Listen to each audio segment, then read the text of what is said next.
Donc oui, on va vous présenter à deux voix une communication sur les résultats du transpondage. Ne vous inquiétez pas, vous aurez du bagage.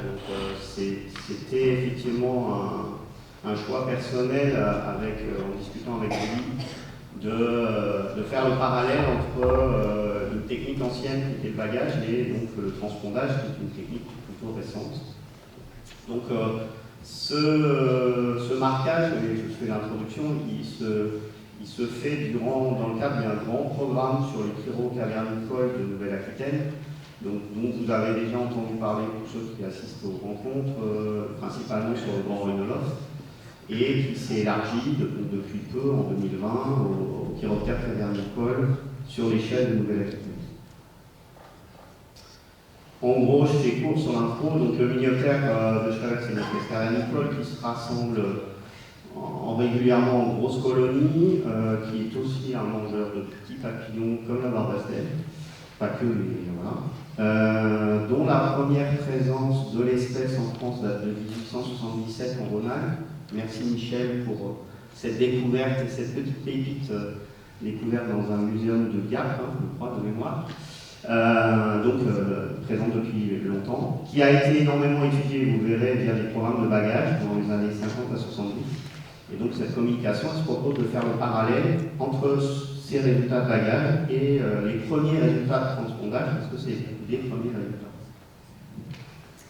Merci Sébastien. Je remercie Sébastien de m'avoir convié à cette présentation. C'est l'occasion pour nous d'aller chercher un petit peu des informations dans cette base de données qui vient des registres. Donc en fait, depuis les années 1936 jusqu'à la fin des années 1980, il y a eu un gros programme de bagages de toute espèce de chauve-souris, organisé par le CRMMO, Centre de recherche sur la migration des mammifères et des oiseaux, qui est mené par le MNHN. Donc ça s'est fait avec les pratiques de l'époque. On allait dans les cavités principalement ramasser soit les puisettes, soit à la main les chauves-souris. Ça pouvait se faire aussi pendant l'hibernation. Et ces chauves-souris étaient baguées avec des bagues muséum.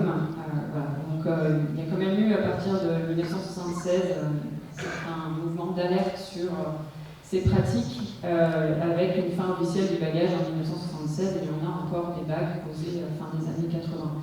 Donc les personnes qui bagaient, c'était principalement des spéléologues, des naturalistes, des gens qui n'avaient pas forcément toutes les compétences ni les protocoles pour pouvoir équiper les chauves-souris de bagues.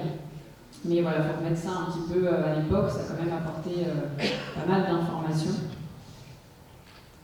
L'objectif qui était annoncé par ce programme de bagage, en fait, c'est pas hyper clair. On a quand même quelques archives, mais l'idée c'était de faire comme ça se faisait pour les oiseaux, donc d'étudier principalement les migrations longue distance. Donc ils se sont ça s'est plutôt fait sur les espèces cavernicoles, donc c'est pas forcément les espèces qui migrent le plus, mais à l'époque on n'avait pas forcément ces connaissances-là. Donc on était avec des objectifs quand même assez peu clairs. Comme je vous disais, les bagueurs n'avaient pas forcément de recommandations, des protocoles peu précis. Il y avait des bagues qui ont évolué aussi, parce qu'au démarrage, c'était avec des bagues oiseaux. Progressivement, ils ont adapté avec des bagues chauves-souris. Et puis, le manque de compétences de certains bagueurs, maintenant, parfois, des problèmes, notamment en fréquentant les sites un peu trop souvent. Il y a eu également des expériences de dépaysement. Ça consistait à attraper les chauves-souris à un endroit et puis les amener à un autre endroit pour voir si elles étaient capables de revenir ensuite là où on les avait capturées initialement. C'est principalement Norbert Casteret qui a réalisé ces expériences-là. Après, il y a eu effectivement toutes les expériences de cette période-là, et j'en discutais encore avec Yves Tupinier ce matin en aparté.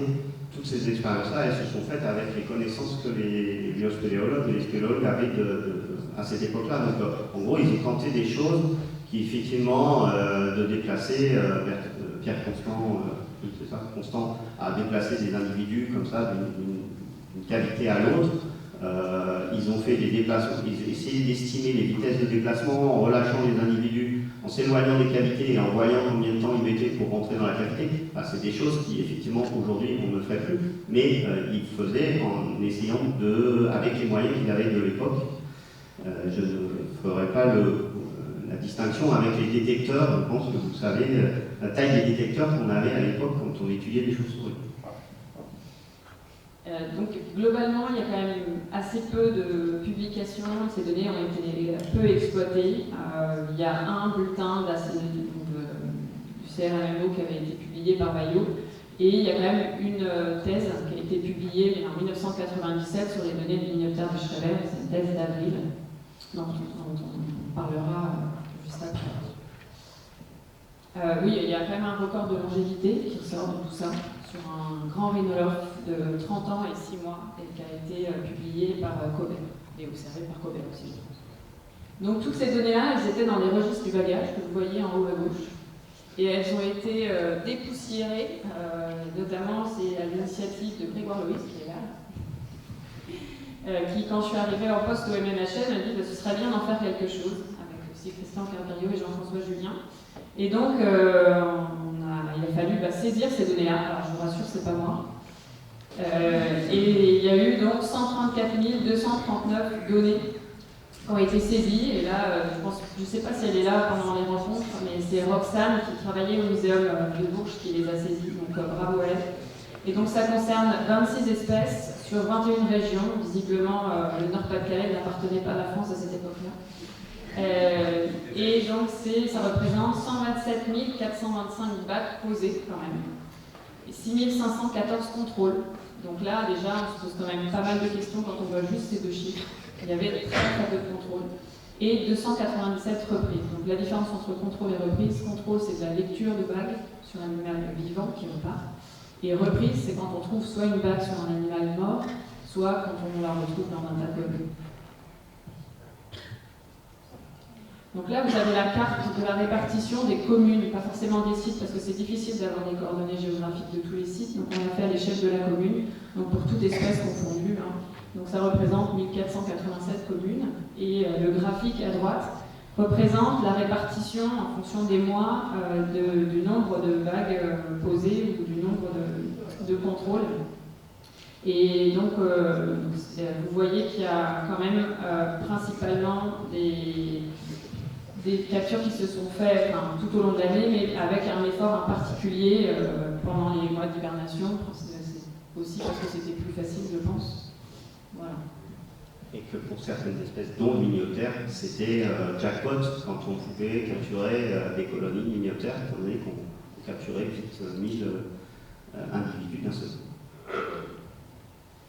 Donc là, vous avez la répartition en fonction des espèces, pour vous montrer quelles étaient les espèces les plus baguées. Et donc c'est bien le Minioptère de Schreber qui ressort en premier. Ensuite, vous avez le grand rhino, le grand murin, le rhino inferial et puis le petit rhino. Donc essentiellement des espèces cavernicoles, comme je disais en introduction. Et puis en orange, ça se voit assez peu, encore moins sur le graphique. Sur l'écran, on voit rien du tout. Mais donc le taux de contrôle de vague est vraiment très très faible. Donc je pense qu'il est important de rappeler ici que ce qu'on va vous montrer comme résultat, enfin ce qu'on vous a déjà montré comme résultat, c'est à prendre avec de grosses pincettes. C'est un jeu de données qui est très compliqué et je remercie d'ailleurs mes collègues qui m'ont un peu sauvé là pour vous présenter quelques diapos. Donc Jean-François et Tanguy aussi, merci. Parce que c'est des données vraiment où il y a forcément eu beaucoup d'erreurs, soit déjà dans les identifications de l'époque, parce que les guides, il n'y en avait pas tant que ça, le cahier technique n'existait pas. Il y avait des problèmes sûrement aussi de lecture de bagues, notamment il y avait des bagues à nu qui se faisaient complètement écraser, donc je pense qu'il y avait beaucoup de problèmes de relecture.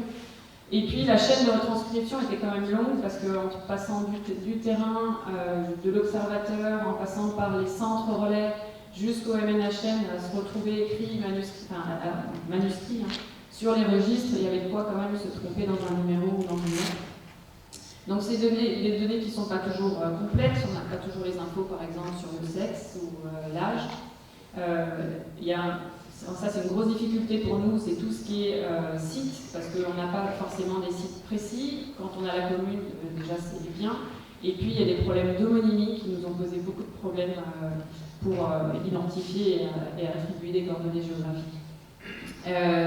Une des grosses limites aussi de ce jeu de données, c'est qu'on n'a pas la proportion d'individus, de bagués sur le nombre présent d'individus. J'imagine que quand il tombait sur un dessin de Minioptère de Schreber, c'était difficile de tout baguer. et parfois d'y accéder. Donc voilà, il faut vraiment avoir ça en tête aussi. Les efforts de capture étaient très variables en fonction des sites, et encore plus les efforts de contrôle de bagues, comme vous avez pu le voir. Et deux grosses difficultés aussi, c'est qu'on on le voit déjà dans les registres, et puis on le voit aussi dans les bagueurs qui ont pu être interviewés, c'est qu'il y a eu des changements de bagues qui ont été effectués, soit parce que déjà la bague était abîmée et donc il l'a changée. Et donc des changements de bagues, mais aussi des bagueurs qui étaient rentrés un peu en compétition, donc ils changeaient la bague, et ça se faisait notamment avec la Belgique, je crois. Même en Franche-Comté, c'était le cas. Hein. Les deux équipes de bagage se tiraient la bourre et en gros, ils débaguaient pour rebaguer avec leur numéro. Voilà, donc j'ai tiré une phrase de la thèse d'avril que je trouvais assez explicite. C'est pour résumer, on peut dire que malgré l'existence des travaux de qualité dans certaines régions, les résultats n'ont pas été à la mesure de l'énergie humaine mise en vue. Voilà, ça je pense que ça reflète bien. Donc c'est quand même des données historiques, des données en quantité, et puis on se doit de les exploiter puisqu'on en dispose. Donc concernant le minoptère de Schreiber, rapidement quelques chiffres. On a 37 310 données, ça représente 28% de toutes les données de bagage contrôle reprise. Et ça se répartit en 34 652 bacs posés, 2592 contrôles qui représentent 2166 individus et 65 reprises. Et si on regarde le nombre, en gros la proportion de nombre de captures par individu, vous voyez qu'on a 93% des individus qui ont juste été bagués, donc capturés une seule fois, et seulement 5,5% des individus qui ont été bagués et recapturés une fois, et ainsi de suite. Donc dans le tableau, vous voyez, il y a un seul individu qui a été capturé 6 fois. Donc ce qui fait qu'en moyenne, un individu a été capturé 1,07 fois. Donc ici, vous avez une carte qui représente l'effort de bagage, donc avec des cercles qui représentent les densités de bagage par commune.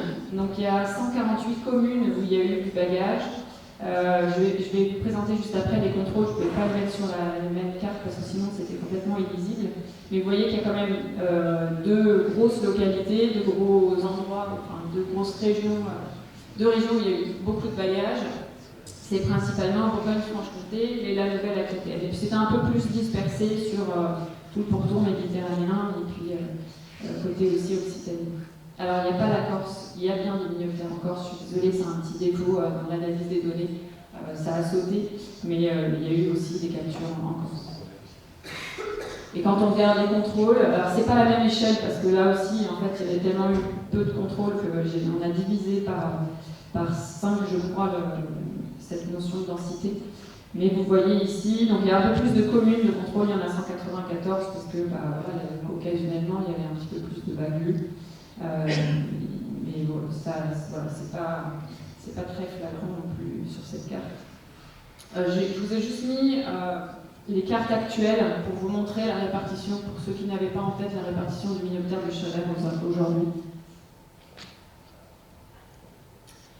Et donc on a pu mettre en évidence les trajets effectués donc, entre le moment où ils ont été bagués et contrôlés. Ce qu'on peut voir sur cette carte, c'est que les trajets, c'est principalement des trajets régionaux, avec finalement différents axes de déplacement pour un même site. Vous voyez, ça rayonne un peu, ça fait un peu des étoiles. Mais il y a quand même des déplacements plutôt grande distance, comme vous pouvez le voir. Je ne sais pas si je peux mettre mon curseur. Qui passait de la partie est de la France à la partie ouest, voilà. Ou inversement même. Et donc ça, c'est typiquement le genre de résultat où moi je suis toujours un peu mal à l'aise pour les publier parce que il suffit qu'il y ait un numéro de bague qui change pour qu'on puisse avoir des aberrations sur ce genre de données. Donc c'est à creuser, hein, c'est vrai que ça faisait longtemps que j'avais pas mis le nez dans ces données-là et je m'aperçois qu'il y a encore beaucoup de nettoyage à faire. Donc il faudrait prendre trajet par trajet et puis regarder vraiment si ça va. Par exemple, tout à l'heure, je pensais avoir un record de distance, j'en parlais avec Sébastien, il me dit mais non, mais en fait ce site-là, vous voyez, en fait c'est le trajet tout en haut là qui faisait 500, on avait dit 530. 530, ouais, qui arrivait en Mayenne. Avec le point bleu là en Mayenne. Mais en regardant le point, en fin de compte, c'était un individu qui était capturé en Mayenne et qui était repris dans le Doubs. ça m'interpellait, et au final, c'est juste que c'était la commune de Laval, qui est bien en Mayenne, mais il y a aussi une autre commune qui s'appelle Laval-le-Prieuré dans le département du Doubs, et en gros, il y a eu une confusion lors de la saisie. Voilà. C'est ce genre de choses qui peut arriver. C'est un bon exemple. Et donc, quand on regarde la répartition des distances, donc là dans le graphique, vous avez le nombre de trajets par distance. Et donc là, on voit bien que la plupart, on a exclu de ce graphique-là les contrôles sur site, c'est-à-dire que les individus qui ont été marqués et contrôlés sur le même site. Mais on voit qu'il y a quand même assez peu de déplacements de grande distance et ça se concentre sur une centaine de kilomètres. Donc on a quand même un record. Le ZH1715, c'est un individu qu'on a capturé dans le Jura et qu'on a retrouvé dans le Lot-et-Garonne et qui a parcouru 499 km à l'oiseau. À l'époque, dans la thèse d'avril, c'était des données qui étaient dites interrogatives parce qu'on s'interrogeait de savoir si l'espèce pouvait faire ce genre de déplacement, étant donné qu'en gros, on n'avait pas cette connaissance-là. Et on était plutôt parti de se dire bon ça c'est probablement des mauvaises lectures de bail ou des choses comme ça. Après aujourd'hui, au vu des capacités maintenant connues des minioptères, bon. Et donc là vous avez la carte qui est issue de la thèse d'avril, parce que j'avais quand même besoin de me rassurer sur ce qu'on sortait de ces données-là. Donc visiblement il a eu la même analyse et lui, alors il avait moins de données analysées, parce que je pense qu'on en a saisi plus que lui en avait, mais on voit quand même qu'il y avait aussi des déplacements d'est en ouest ou d'ouest en est, je ne sais pas, qu'il avait identifié. Donc maintenant, si on se concentre sur la Nouvelle-Aquitaine, c'est un peu la demande de base, je ne suis pas forcément jusque-là, mais j'ai quand même réalisé une synthèse de tous les sites qui ont été des lieux de bagage, de contrôle, enfin là c'est des lieux de bagage en Nouvelle-Aquitaine, et je vais laisser la parole à Sébastien pour présenter. Je vais faire court parce qu'on avance. En gros, vous avez dans ces sites vraiment 4 sites qui sont vraiment où là il y a eu des gros effectifs, dont 2 de toute façon qui vont être présentés après. Ce qui est certain, c'est que la plupart de ces sites encore aujourd'hui peuvent être fréquentés. Certains ont complètement disparu, notamment des sites dans la Vienne, où là on est en limite nord de son aire de répartition, mais tous les autres sont encore fréquentés par des chauves-souris et par des minioptères. On peut passer sur les cartes d'après. Ah bon, d'accord. Et là, détail. Donc là, on est sur Rancogne, et c'est le site où il y a eu le plus de bagages en France. Donc il y a eu des bagueurs, pour certains ça peut parler, donc comme Brosset, Dodin. C'est des sites qui ont été, donc là par exemple, ça a été échantillonné, il y a eu du bagage de 1949 avec des données qui vont jusqu'à 1987. Donc ça fait 14 années de suivi, mais avec un gros trou, vous voyez sur le graphique en bas, de 1958 à 1964, il n'y a quasiment rien eu. Alors, est-ce qu'il y a eu quand même des occasions, ils y sont allés, ils n'ont rien trouvé, c'est possible avec le minioptère de Schroeder, mais c'est quand même que c'est une espèce qui peut facilement déserter un site. Donc ça, il faudrait retracer un petit peu au niveau historique, aller chercher ces infos. Là, les 2 sites qu'on vous présente, c'est les 2 sites qui ont la particularité de servir autant de sites d'hibernation que de sites de reproduction. Et les faciès de capture sur ces 2 sites ont complètement été différents. On est que là, vous voyez que sur Rancogne, ça a été principalement des captures en été, donc durant la période, en orange dans le milieu. Durant la période de reproduction.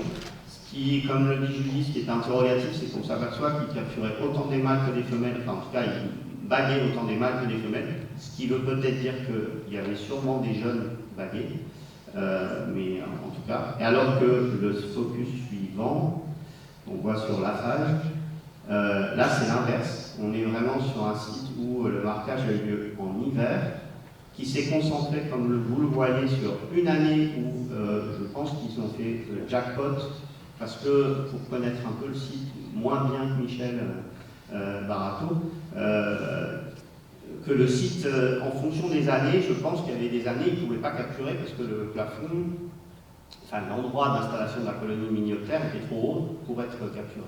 Voilà.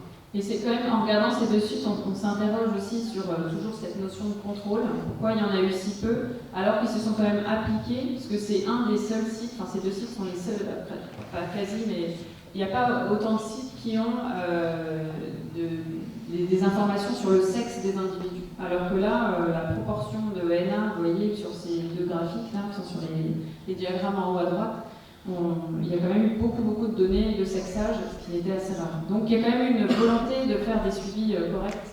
Et pourquoi il y a si peu de contrôle, ça, on aimerait bien avoir la réponse.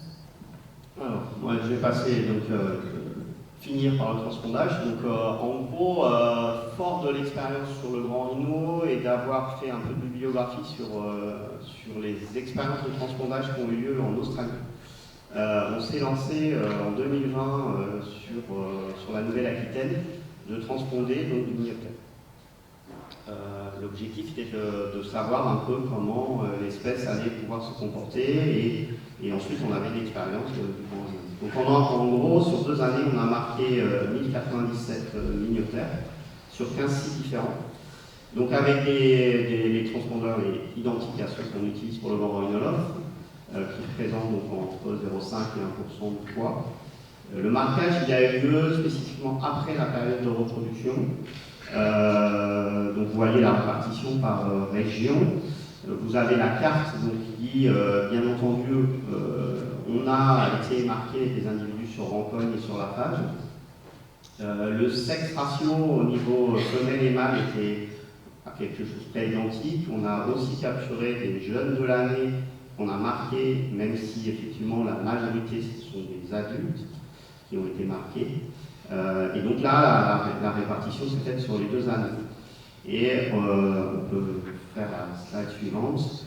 En gros, pourquoi j'ai tenu à essayer de prendre du temps pour essayer de commencer à analyser, c'est qu'on a essayé de mettre un effort de contrôle assez important, mais tout en étant mesuré, étant donné que globalement, la difficulté des minioptères, c'est que souvent les sites ne sont pas accessibles. Les plafonds sont trop hauts, on ne peut pas passer la raquette comme on le fait chez les grands rhinolophes ou les colonies parce que ça dérange trop. Donc on a eu un nombre de contrôles limité et puis on n'a que 6 sites équipés d'antennes automatiques sur des sites naturels parce que c'est souvent des sites assez loin, donc on ne peut pas brancher l'électricité du réseau. Et donc malgré tout ça, en gros, on a quand même eu 30% de recontrôle d'individus différents et on a aujourd'hui 1217 contrôles faits en l'espace de 1 an et demi et simplement 1% lors des captures. C'est-à-dire, lors des captures, on fait très peu de recontrôle. Les contrôles, ils sont faits principalement par les antennes automatiques. Et dernier point, non négligeable, qui est plutôt récent, c'est qu'au final, on se retrouve avec 5% de pites qui ont été retrouvés au sol dans des sites, principalement des sites équipés. Qu'est-ce que ça apporte comme information? Des surprises, quoique que le minioptère se balade, ça, globalement, le bagage nous l'avait déjà dit, c'est-à-dire qu'en gros, il a la connaissance d'un réseau, mais il se balade vite. C'est-à-dire qu'en gros, sur une expérience, là, sur un cas, un minio marqué le 11 septembre, il est contrôlé à 80 km de son site le 17. C'est-à-dire 6 jours plus tard, il a changé de site et il est contrôlé via une antenne automatique. De la même façon, un minioptère marqué à Saint-Savinien est retrouvé en Vendée un mois et demi plus tard, en train de se balader tout au nord, là, que vous voyez sur la carte, en gros. Et de la même chose, 2 minioptères marqués en Espagne se retrouvent contrôlés sur une antenne automatique marquée dans le Pays Basque. Ça, c'était la nouveauté, parce qu'en gros, les numéros n'existaient pas dans notre base. Il a fallu qu'on interroge le constructeur des marquages pour nous dire, si, mais c'est les Espagnols qui marquent aussi des minioptères. Donc voilà, donc, simplement, et ça se balade vite, c'est-à-dire, et dans tous les sens, est-nord, sud-nord, est-ouest. Voilà. Je continue sur le synthèse des contrôles hivernaux. Donc, en gros, la première année, on a fait un gros contrôle de 80 individus dans un site hivernage en Charente. Qu'est-ce que ça apporte, ces informations-là? C'est qu'on s'aperçoit surtout que tous les contrôles de la première année, c'était lié à la première année de pause, ça c'était pas nouveau.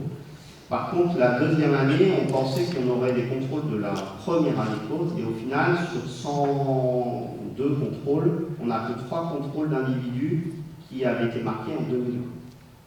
Donc ça a interpellé parce que effectivement, on s'est interrogé, et c'était lié aussi avec les pertes de pistes qu'on reparlera plus tard. Qu'est-ce que ça nous apporte en plus en premier élément de phéno? Les antennes automatiques, en fin de compte, elles nous permettent de voir que jusqu'à fin novembre, les minioptères sont actifs, c'est-à-dire qu'ils peuvent sortir tous les jours et se déplacer. Et dès mi-février, ils sont de nouveau actifs, ce qui fait une hibernation de courte durée quand même. Et ça, c'est pas en lien avec un éventuel dérangement, c'est-à-dire que c'est des lectures des antennes automatiques qui nous les apportent. Par contre, les individus connaissent très bien leur territoire. Ils se déplacent régulièrement et de manière conséquente.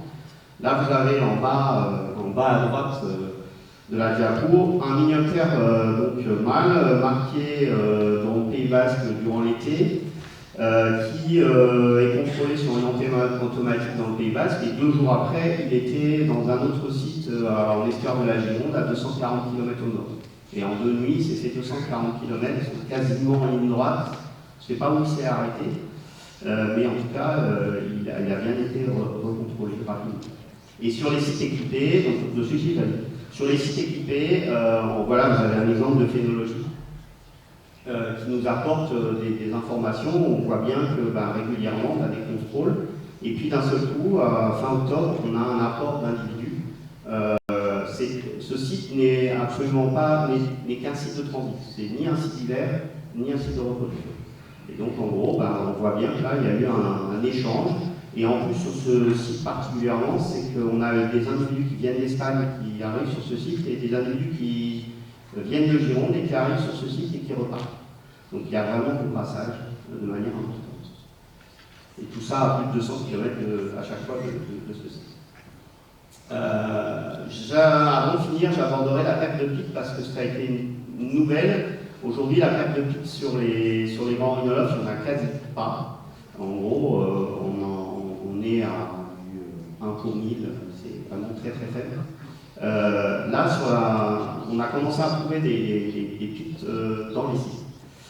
En gros, on a un souci, c'est qu'entre le moment où on les équipe et le moment où on contrôle dans les sites, on n'a pas forcément contrôlé immédiatement. Ce qui fait que dans 60% des cas, on ne sait pas dater de quand les individus ont perdu le titre. Mais sur 40%, on a eu la chance que les individus se sont fait contrôler entre-temps par les antennes automatiques. Et globalement, on s'aperçoit que la durée moyenne, elle est de 49 jours, mais qu'elle peut aller jusqu'à 286 jours, c'est-à-dire près de 9 mois après la pause.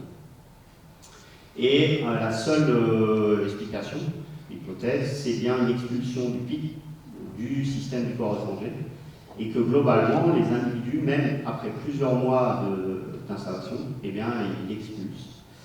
Voilà, et on peut passer à la slide suivante pour conclure.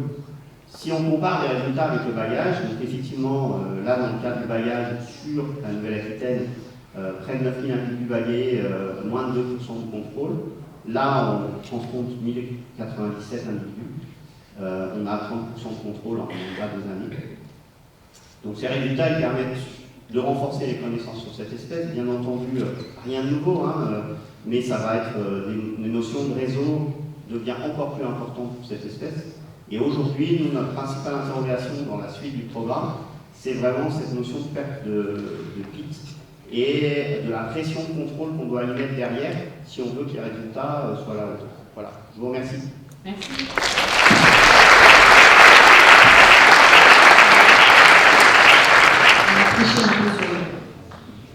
C'est très bien, c'était passionnant, merci beaucoup. Est-ce qu'il y a des questions dans la salle? Je ne pense pas. Bonjour, Ophélie Blanca. Je voulais juste faire un retour sur ce qui se passe en Australie, puisque j'en viens. En fait, là-bas, ils travaillent sur le minioptère du Sud, donc qui n'est pas la même espèce, mais qui est une cousine. Et en fait, ils observent exactement la même chose par rapport à la perte des pics d'algues. Du coup, ils sont en train en ce moment de réaliser une étude en mettant des pics tags et des bagues sur chaque individu pour essayer de déterminer le coefficient de perte, la durée de vie digitale sur le dos des animaux. Et voilà, donc du coup, ça pourrait être intéressant. Je peux vous mettre en relation avec la personne qui travaille sur le sujet. Parce que du coup, ce serait dommage que vous ayez à faire la même étude. Même si potentiellement il y a des différences, mais si vous observez la même chose, c'est qu'il y a quelque chose. Enfin voilà, ça peut être utile. Ouais, on est en échange avec Van Arten, qui est la personne qui, enfin, entre autres, parce que c'est une équipe, qui effectivement on est en échange avec eux sur ce sujet-là. Effectivement, on est au courant du fait qu'il faut se débattre.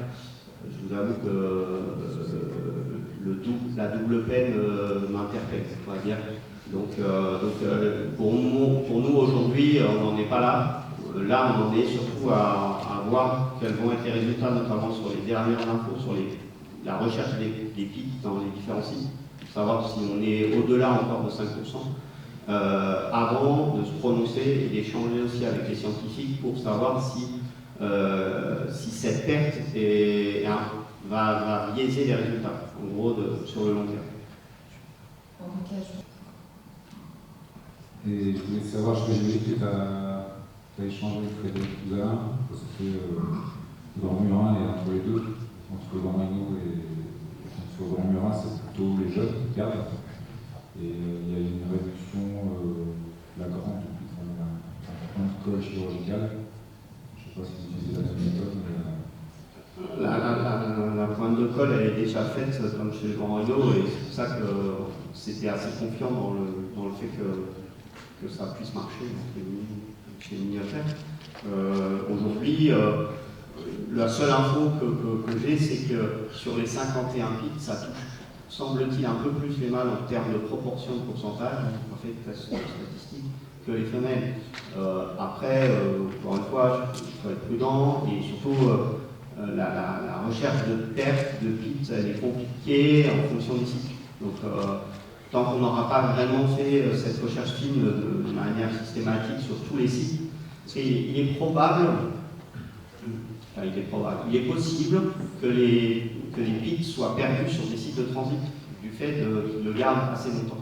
Et donc, tant qu'on n'aura pas fait cette recherche aussi sur les sites de transit, on va avoir du mal à avoir une vision un peu globale.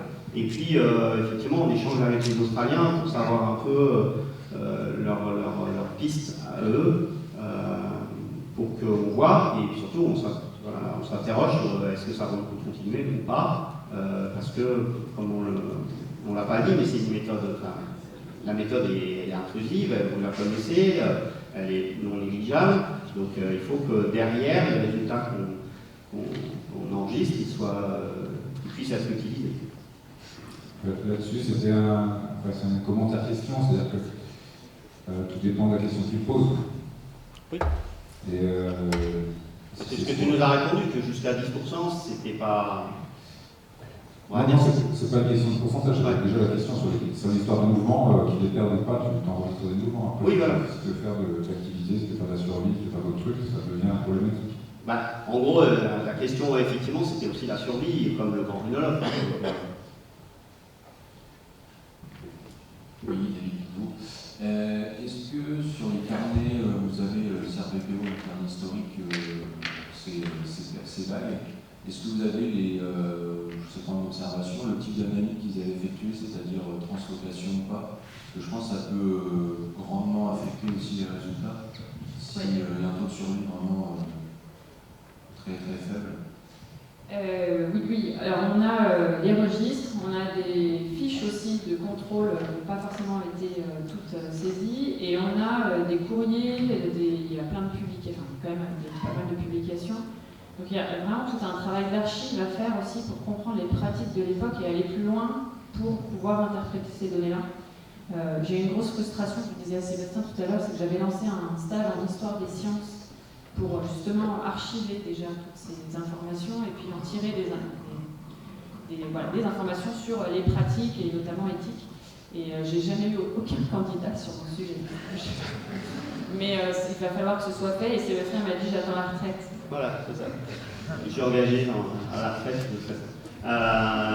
En gros, sur la fidélité des individus équipés, la dernière chose que je peux apporter, c'est qu'aujourd'hui, les premières informations montrent que quand même sur les individus qui ont été marqués, on a un taux de contrôle entre guillemets, sur ces sites équipés, où on est jusqu'à 60% des individus. Ça veut dire qu'en gros, les individus qui ont été marqués sur les sites, ils reviennent sur ces sites les 6 mois, 9 mois plus tard. Donc il y a la notion de dérangement qui est toujours une des problématiques sur ces opérations-là. En tout cas, pour le mini-OCR, c'est à prendre avec précaution, c'est des résultats premiers, mais il n'y a pas une fuite systématique comme on pouvait l'estimer avec les résultats de bagage. Merci beaucoup pour votre écoute cet après-midi. Alors, avant de vous quitter, quand même,